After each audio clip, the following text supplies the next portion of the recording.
Так, здравствуйте, салам достор. Вот два велосипедиста, это гроза Японии, блин.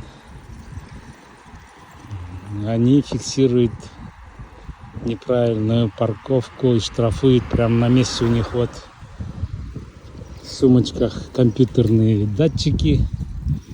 Они, блин, если где-то машина неправильно припаркована, они быстренько за 5 минут штраф приклеит 7000 йен. И 2 пенальти очка пойдут. Вот видите, да? Вот так ездят они на шухере.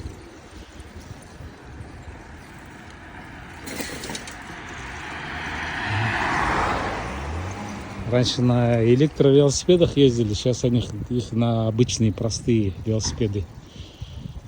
Вот өкіметке ұсыныс, правительство, пожалуйста, это предложение.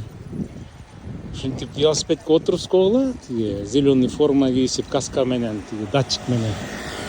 И шарды айланып, штраф чапта береді, стекло, лобовое стекло қызыл қағаз чаптап қойды, все, номер менен, время менен, қаяқты болған менен. И айла жоқ, мына барып төлейсің штрафты.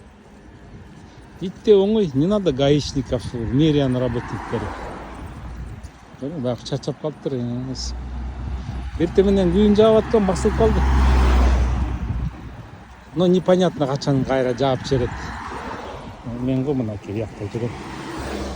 Деп яқта азыр бұл тротуар аз бүтіп тоқтайды и жаңысын салып атышат. Асфальт аллея екен. Мынакей көрдіңдер бе? Яқты жасашты. И скоро бұл жерге нар жағын өтіп керек. Мына бордюраны арықты жасашыптыр. И осталось только здесь асфальт положить. Ладно, давайте. Көрдіңдер бе, мынакей? Қаяқтан барып қаяқтан бұл мүрзені салғанмын,